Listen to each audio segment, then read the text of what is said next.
Most of the topic जो हमारे NCERT के हैं वो कवर कर लिए हैं, ठीक है। अब हमारे पास कुछ और टॉपिक्स हैं, हम लोग उनको भी समझने की कोशिश करते हैं। उससे पहले हम कुछ क्वेश्चंस देख लेते हैं, ठीक है। अगर हम लोग एक्सरसाइज 3.4 की बात करें तो मैंने बता दिया, बहुत ही बेसिक है, ठीक है सर, वो आप कर सकते हैं, उसमें आपको मेरी जरूरत नहीं पड़ेगी। मिसलिनियस एग्जाम्पल में एग्जाम्पल नंबर 26 मैंने आपको सिखा दिया है। एग्जाम्पल नंबर जो 27 है वो तो मैं बोल के थक गया हूँ कि अगर ए बी बी ए के इक्वल है तो इसका मतलब वो कम्यूट है ना। A B equal to B A का होने का मतलब क्या है, कम्यूट टू ईच अदर। और अगर A B equal to minus B है तो एंटी कम्यूट। पढ़ाया था नहीं पढ़ाया था प्रीवियस वीडियोज में, आपने देखा होगा, ठीक है।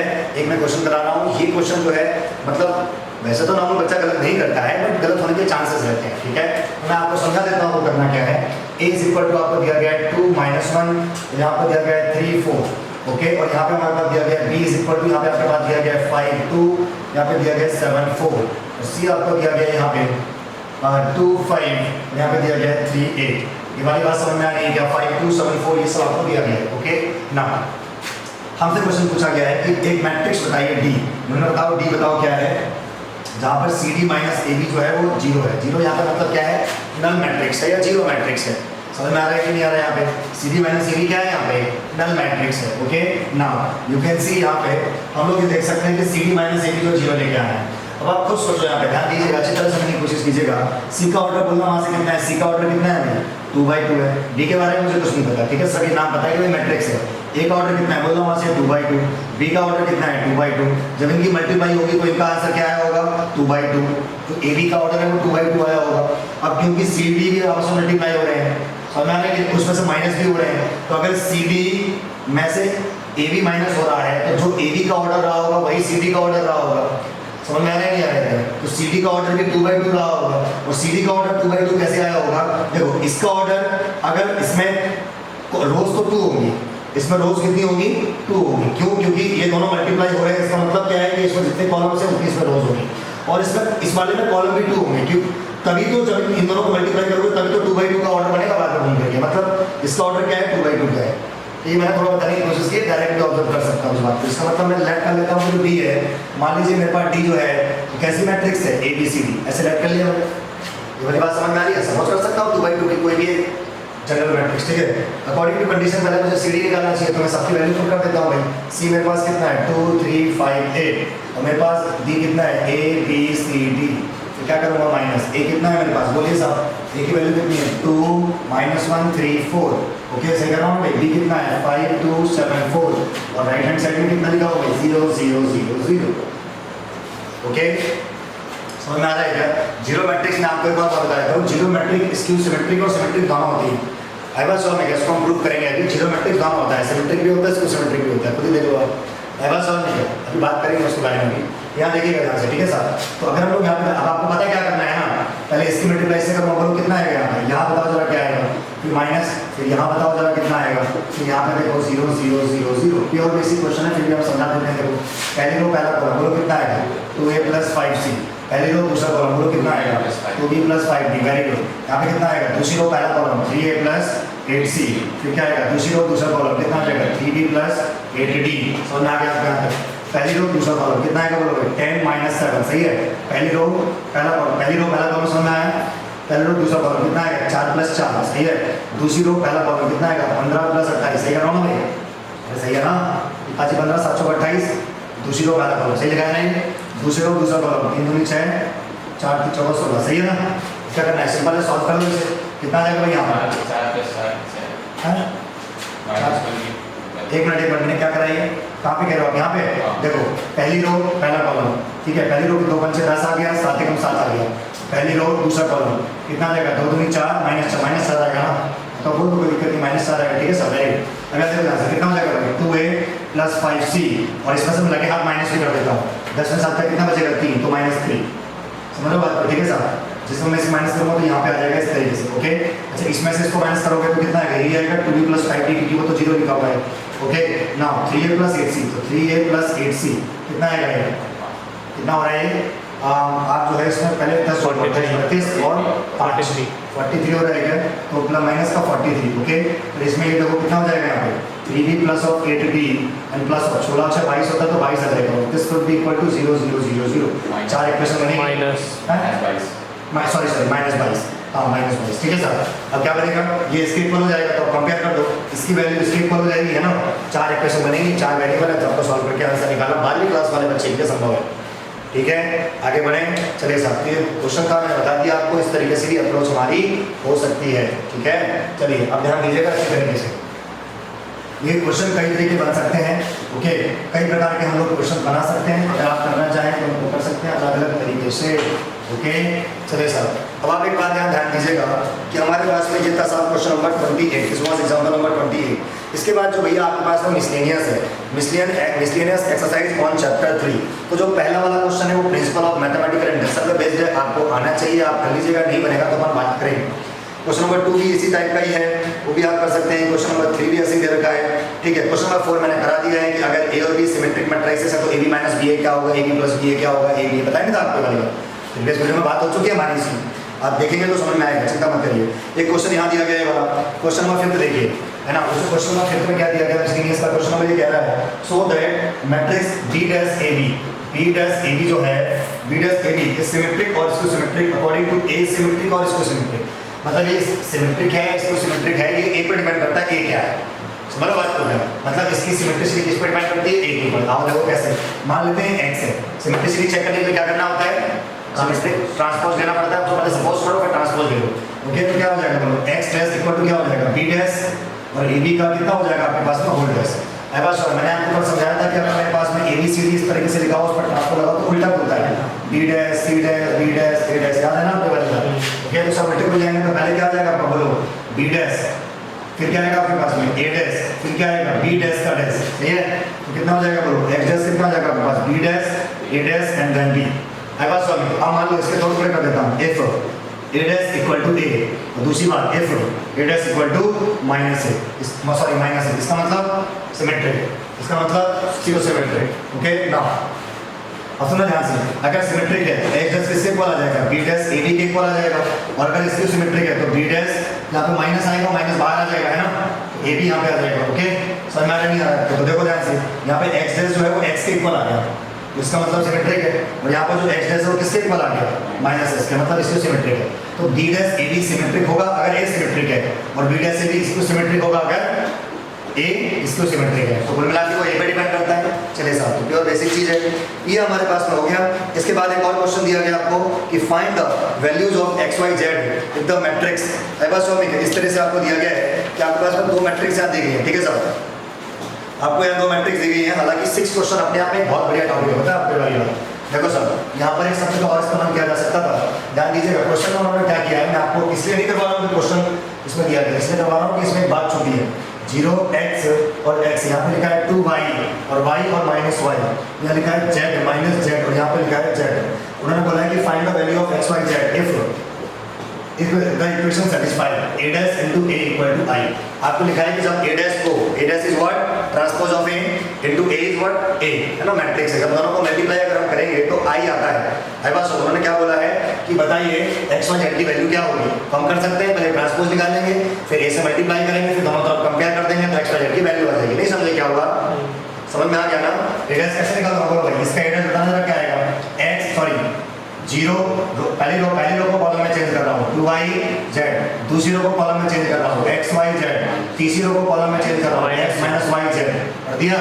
ये तो आगे माइनस z कहाँ पर, बीच वाले ये वाला, ओके सॉरी, पहली रो पहला कॉलम बना दिया, दूसरी रो दूसरा कॉलम बना दिया, तीसरी रो, सही है तो इनटू a कितना आएगा आपके पास में 0x 2y y minus y z minus z और z equal to I equal करना है 1 0 0 0 1 0 0 0 1। अभी आपको नहीं बताऊंगा, मैं मल्टीप्लाई करोगे यहाँ पर एक नई मैट्रिक्स बन जाएगी 3/3 की, बनेगी नहीं बनेगी।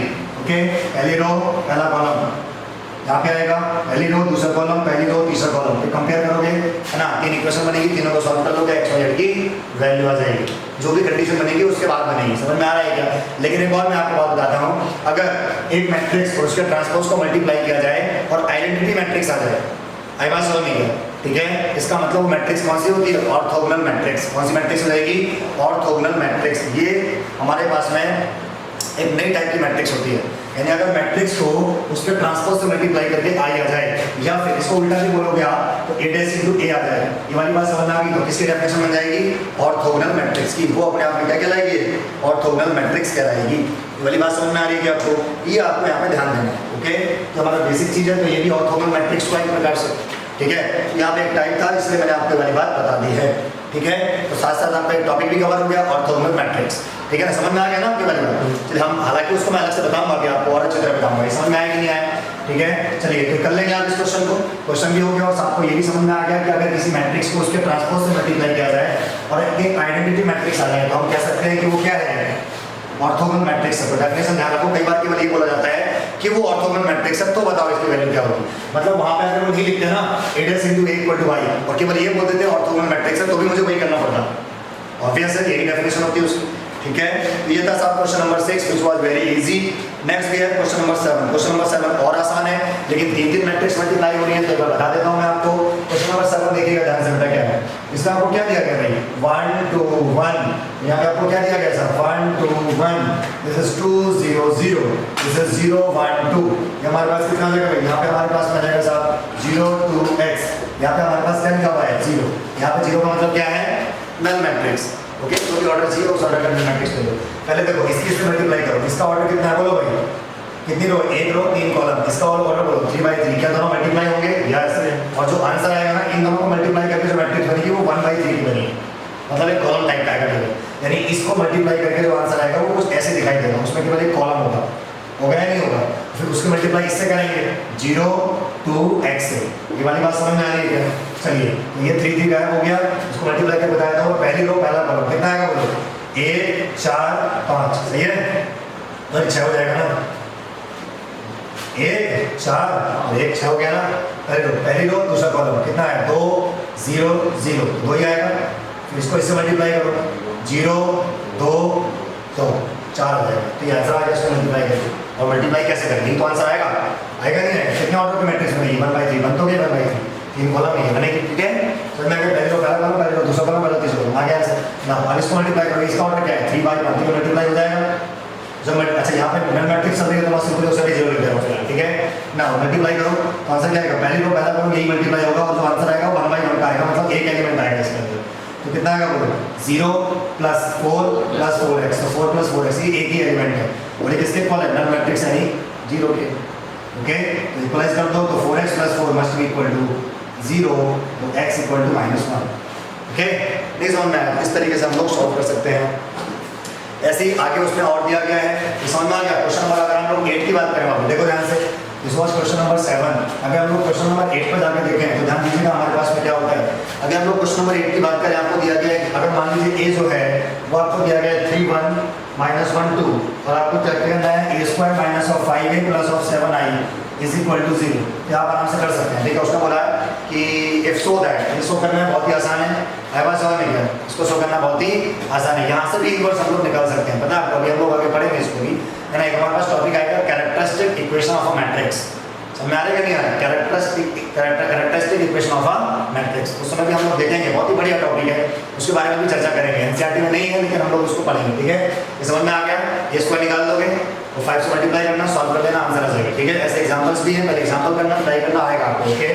नहीं आया तो भी मैं बताऊंगा बाद में, आपको पूछ लीजिएगा, व्हाट्सएप कर लीजिएगा, ठीक है ना। उसके बाद क्वेश्चन नंबर जो 9 है वो मैं नहीं बताऊंगा आपको, क्वेश्चन नंबर 10 भी नहीं बताऊंगा, बेसिक क्वेश्चन है।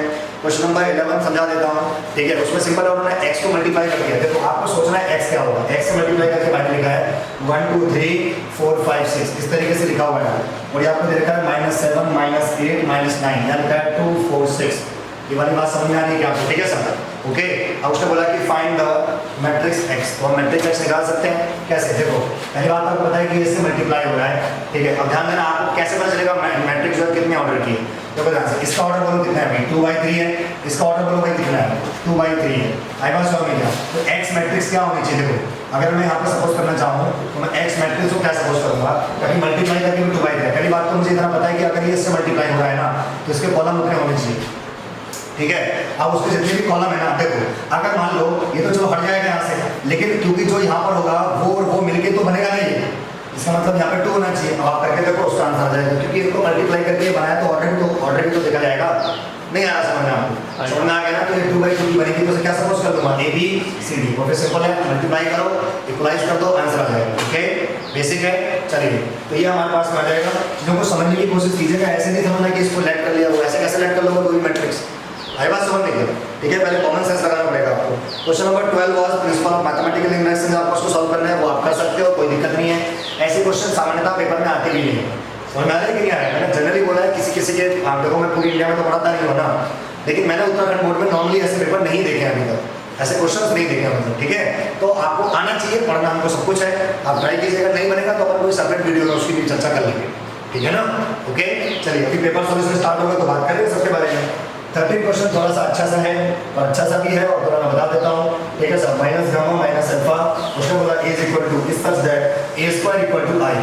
आई बात समझ में लिया? क्या आ रहा है हमारे पास में? ए स्क्वायर इक्वल टू आई। ये भी एक मैट्रिक्स का टाइप होता है। आई बात समझ में क्या? आगे चल के हम लोग पढ़ेंगे।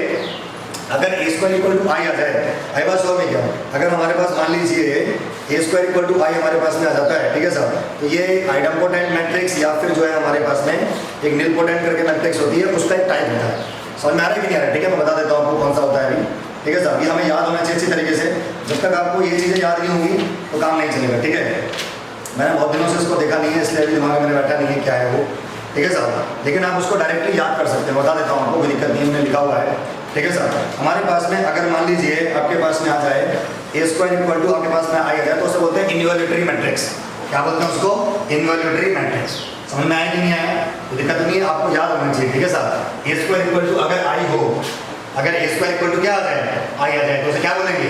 Involutory matrix. देखो इनडायरेक्टली एनसीईआरटी में टॉपिक्स आ रहे हैं, बस वो बात टीचर को पता होनी चाहिए, वो बात बता रहा है पढ़ाने वाला है कि ए स्क्वायर इक्वल टू आई होता है तो क्या होता है। समझ में आया कि नहीं आया? मैंने पिछले साल पढ़ाया था तो मेरे दिमाग में आ गया कि बता जो है इस समय देखा जाए तो ये सब नोट्स पढ़े हुए पिछले साल के, ठीक है सर? तो ए स्क्वायर इक्वल टू अगर आई आ जाए तो क्या होता है? इनवॉल्यूटरी मैट्रिक्स होता है। इसको ध्यान रखिएगा अच्छी तरीके से, ठीक है? चलिए सर, हालांकि यहाँ पे चलो उसका ज़्यादा कोई रोल नहीं है, पता हो तो अच्छी बात है, ठीक है? चलिए सर, दो बातें बता दी मैंने अभी आपको। ऑर्थोगोनल मैट्रिक्स, अगर A dash into A equal to I आ जाए तो ऑर्थोगोनल मैट्रिक्स, अगर ए स्क्वायर आई आ जाए तो इनवॉल्यूटरी मैट्रिक्स। ऐसे हमारे पास आइडम्पोटेंट मैट्रिक्स होता है अगर ए स्क्वायर आ जाए, ठीक है? उसकी बात भी करेंगे। ये समझ में आया कि नहीं आया? चलिए सर, वो सारा एक साथ समेट लेंगे ना, सारी मैट्रिक्स की बात बता दूँ एक साथ में। चलिए सर, आगे क्वेश्चन बोला गया देन, ओके, अगर ये ऐसा है और ऐसा भी है साथ में, is such that A square equal to I, then which one is correct? पहला ऑप्शन दे रखा है भैया 1 plus alpha square plus beta gamma equal to 0। दूसरा ऑप्शन आपको दे रखा है B 1 minus alpha square plus of beta gamma is equal to 0। तीसरा ऑप्शन आपको दे रखा है 1 minus alpha square minus of beta gamma is equal to 0। चौथा ऑप्शन आपको दे रखा है 1 plus alpha square minus of beta gamma is equal to 0। हमारी बात समझ में आ रही है? चार ऑप्शन हमको दिए गए हैं और ये बोला गया कि भैया ए स्क्वायर इक्वल टू आई है, तो ऑब्वियसली सबसे पहले आदमी क्या करेगा? ए स्क्वायर निकालेगा। ए स्क्वायर का मतलब क्या करना पड़ेगा? Alpha beta gamma minus alpha, दोबारा से इसी को लिखो, alpha beta gamma minus alpha, सही है? इज इक्वल टू क्या? 1 0 0 1। बताया मैं कि 2/2 की आएगा आंसर। ओके, आ जाओ साथ चला जाओ। कैसे करेंगे बोले साहब? तो इसे करेंगे इसको।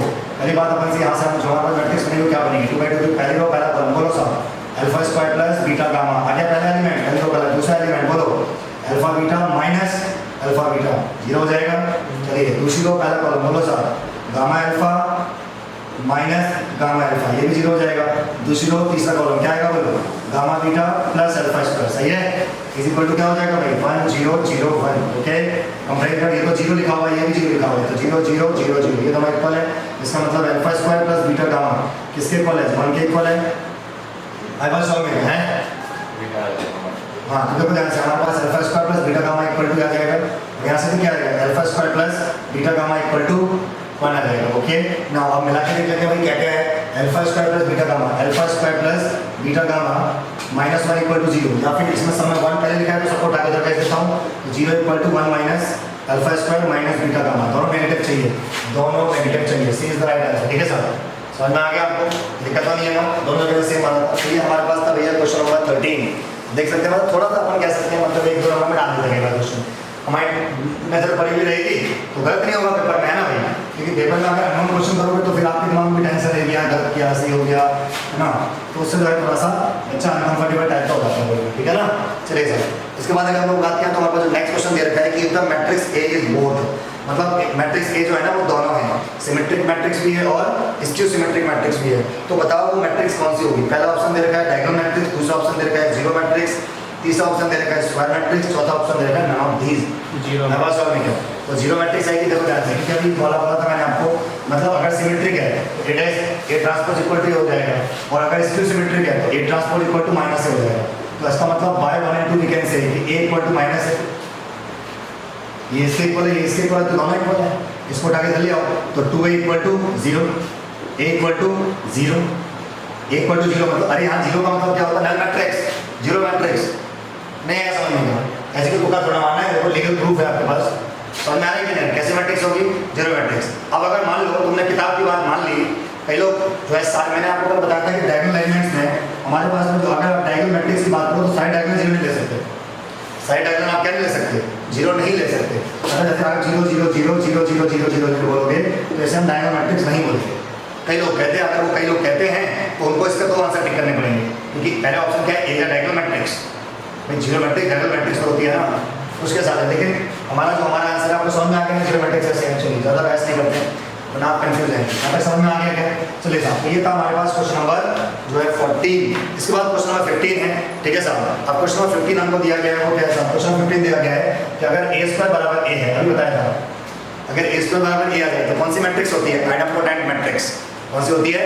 Idempotent, IDEMPOTENT, idempotent matrix. Okay, अगर ए स्क्वायर बराबर ए आ जाए तो आइडेम्पोटेंट मैट्रिक्स, अगर ए स्क्वायर बराबर आई आ जाए इनवॉल्यूटरी मैट्रिक्स, अगर ए ट्रांसपोज इनटू ए आ जाए ऑर्थोगोनल मैट्रिक्स, अब एक निलपोटेंट मैट्रिक्स भी होती है, पीरियोडिक मैट्रिक्स भी, सब कुछ अलग हो जाए, समझ में आएगी नहीं आपको?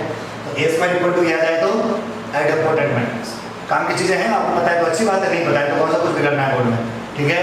आ जाओ भाई, आगे क्वेश्चन दिया गया है कि अगर ए स्क्वायर बराबर ए है तो साबित करके बताओ कि i प्लस ए का जो होल क्यूब है ना माइनस ऑफ 7 है वो किसके इक्वल है? आपको इसकी वैल्यू बतानी है। पहला ऑप्शन भाई ने दे रखा है ए के इक्वल है, दूसरा ऑप्शन भाई ने दे रखा है i माइनस ए है, तीसरा ऑप्शन दे रखा है कि i है, और चौथा ऑप्शन दे रखा है 3 है, 3a है। आई बात समझ में? अब आप सोचोगे इसे डायरेक्ट ओपन करने के बारे में, तो डायरेक्ट देखो a प्लस बी का होल क्यूब यहाँ लग जाएगा क्या? बता सकते हो? a प्लस बी का होल क्यूब लगेगा नहीं लगेगा? नहीं लगेगा। क्यों नहीं लगेगा?